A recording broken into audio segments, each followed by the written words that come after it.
Chapitre 13, leçon tirée des paraboles. Il m'a été montré que la parabole des talents n'a pas été entièrement comprise. Elle a été donnée aux disciples pour servir de leçon aux chrétiens vivants dans les derniers temps.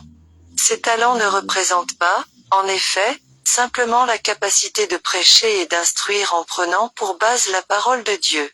La parabole s'applique également aux biens matériels que le Seigneur a confiés à son peuple.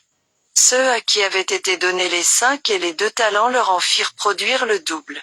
Dieu désire que les possesseurs de biens terrestres rendent leur argent productif et le placent dans sa cause afin que celle-ci progresse.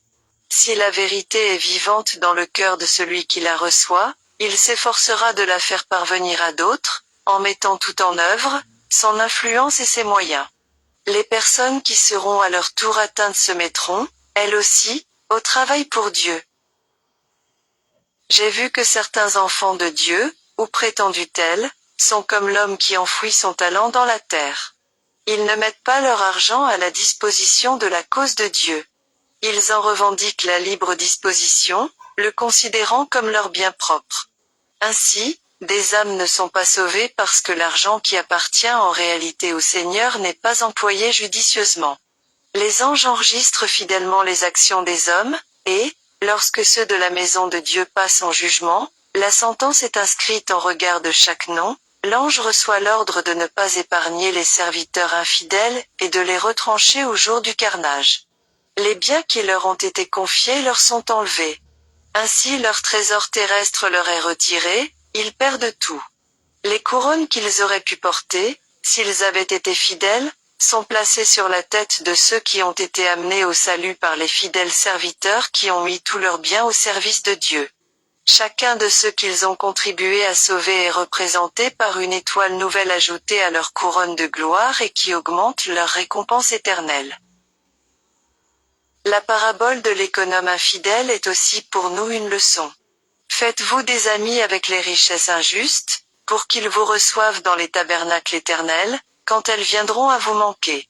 Si nous employons nos biens ici-bas pour la gloire de Dieu, nous nous amassons un trésor dans le ciel. Aussi lorsque les possessions terrestres s'évanouiront, l'économe fidèle aura Jésus et les anges pour amis, et ils le recevront dans les tabernacles éternels. Responsabilité envers Dieu. Celui qui est fidèle dans les moindres choses l'est aussi dans les grandes. Celui qui est un fidèle économe des biens terrestres, c'est-à-dire des moindres choses, faisant un emploi judicieux de ce que Dieu lui a prêté, sera également fidèle dans sa foi. Celui qui est injuste dans les moindres choses l'est aussi dans les grandes. Celui qui soustrait à Dieu ce qu'il lui a prêté, sera infidèle également sur le plan spirituel. Si donc vous n'avez pas été fidèle dans les richesses injustes, qui vous confiera les véritables ? Si nous nous montrons infidèles en ce qui concerne les prêts que le Seigneur nous a faits ici-bas, il ne nous confiera jamais l'héritage éternel. Et si vous n'avez pas été fidèle dans ce qui est à autrui, qui vous donnera ce qui est à vous ? Jésus nous a acquis la rédemption. Elle est à nous. Mais nous subissons l'épreuve ici-bas afin de montrer si nous sommes dignes de la vie éternelle. Dieu nous éprouve en nous confiant des biens terrestres. Si nous sommes fidèles en faisant part libéralement de ce qu'il nous a prêté pour les progrès de son œuvre, le Seigneur pourra nous confier l'héritage éternel. Vous ne pouvez servir Dieu et Mammon. Si quelqu'un aime le monde, l'amour du Père n'est point en lui. La mollesse et la négligence avec lesquelles beaucoup de ceux qui se prétendent chrétiens conduisent leurs affaires terrestres déplaisent à Dieu. Ils semblent avoir perdu complètement de vue le fait que ce qui leur appartient est en réalité un prêt du Seigneur et qu'ils devront rendre compte de leur gestion. Certains d'entre eux laissent leurs affaires dans une confusion complète. Satan se préoccupe de tout cela et frappe à chaque occasion favorable, privant de ressources appréciables les observateurs du sabbat. Ces ressources lui sont alors acquises.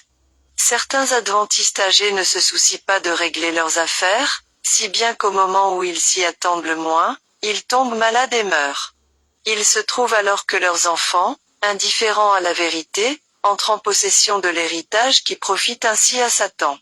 Si donc vous n'avez pas été fidèles dans les richesses injustes, qui vous confiera les véritables ? Et si vous n'avez pas été fidèle dans ce qui est à autrui, qui vous donnera ce qui est à vous?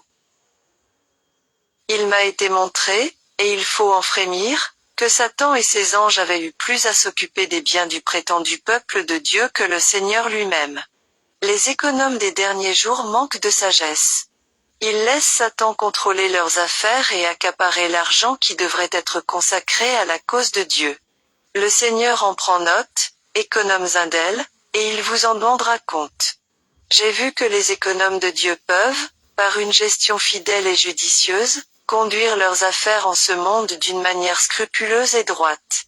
C'est aussi le privilège et le devoir des personnes âgées et faibles et de celles qui n'ont pas d'enfants de faire en sorte que leurs biens puissent être employés pour l'œuvre de Dieu si elles viennent à disparaître subitement. Mais j'ai vu que Satan et ses anges exultent, car ils triomphent dans ce domaine. Ceux qui devraient être de sages héritiers du salut laissent presque volontairement l'argent que le Seigneur leur a prêté glisser dans les mains de l'ennemi. Ainsi, ils affermissent le royaume de Satan et semblent s'en trouver très heureux. Chapitre 14. Une sécurité pour les incroyants. La conduite du peuple de Dieu est telle que les incroyants se sentent en sécurité. Cela déplaît au Seigneur. Mon attention fut attirée sur ces textes, ne sois pas parmi ceux qui prennent des engagements, parmi ceux qui cautionnent pour des dettes. Celui qui cautionne autrui s'en trouve mal, mais celui qui craint de s'engager est de sécurité. Économe infidèle, ils mettent en gage ce qui appartient à leur Père céleste, et Satan se tient prêt à aider ses suppôts à s'en emparer. Les observateurs du sabbat ne devraient pas s'associer avec les incroyants. Le peuple de Dieu a trop de confiance dans la parole des étrangers et demande leur avis et leurs conseils alors qu'ils ne devraient pas le faire. L'ennemi en fait ses agents et travaille par eux à rendre perplexe le peuple de Dieu, et à lui ravir ses biens. Certains ne savent pas gérer sagement leurs affaires. Ils manquent des aptitudes nécessaires et Satan en prend avantage. En pareil cas, on ne devrait pas rester impropre à sa tâche. Il faudrait avoir assez d'humilité pour prendre conseil de ses frères, dans le jugement desquels on peut avoir confiance, et cela avant de faire ses plans. Mon attention a été attirée sur ce texte, portez les fardeaux les uns des autres. Certaines personnes ne sont pas assez humbles pour prendre conseil de leurs frères avant de s'engager dans une affaire et de se trouver au milieu de difficultés inextricables.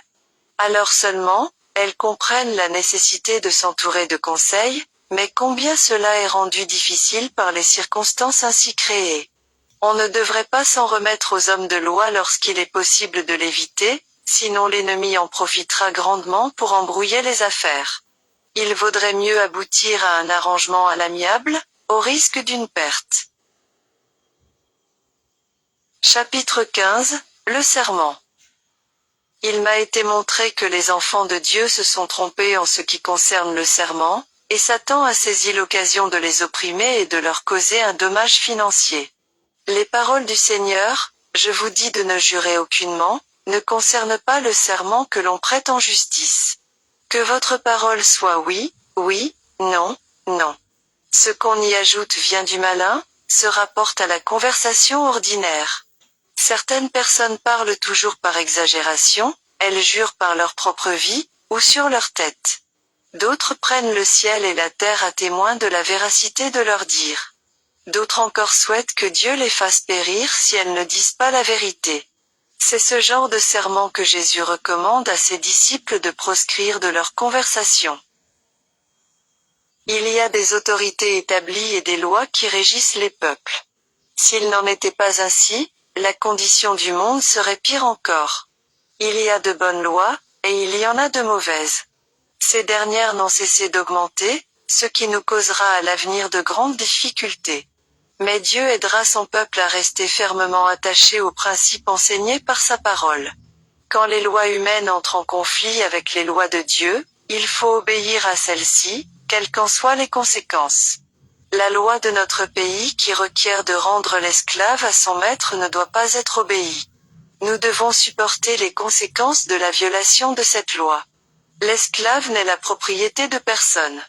Dieu seul est le maître des hommes. Je vis que le Seigneur se sert encore des lois humaines. Tandis que Jésus est dans le sanctuaire, l'Esprit de Dieu retient les peuples et leurs chefs. Mais Satan exerce un contrôle étendu sur les hommes, si bien que, sans les lois humaines, nous aurions à supporter plus d'épreuves encore. Je vis donc qu'en cas d'absolue nécessité, lorsque l'on doit témoigner en justice, il n'y a pas de violation de la loi de Dieu à le prendre à témoin que ce que l'on dit est la vérité, et rien que la vérité. L'homme est si corrompu que les lois sont établies pour faire retomber sur sa tête la responsabilité de ses actes. Les hommes n'hésitent pas à mentir, mais on leur a enseigné, et c'est là une action de l'Esprit Saint, que c'est une terrible chose de mentir à Dieu. Le cas d'Anania et de Saphira nous est donné en exemple. L'affaire est donc portée devant Dieu, afin que si quelqu'un rend un faux témoignage, ce ne soit pas devant l'homme qu'il le fasse, mais devant Dieu qui lit dans les cœurs et connaît la stricte vérité. Pour nos lois, c'est un grand crime qu'un faux serment. Dieu a souvent châtié sur le champ les faux témoins et, au moment même où le serment était sur leurs lèvres, l'ange exterminateur les a fait périr. Le Seigneur voulait ainsi frapper de terreur le méchant. Si quelqu'un ici-bas peut, en toute conscience, témoigner sous la foi du serment, c'est bien le chrétien. Il vit sous le regard de Dieu, il puise sa force dans la sienne. Aussi lorsque la loi doit intervenir pour des affaires importantes, nul ne peut en appeler à Dieu comme le chrétien.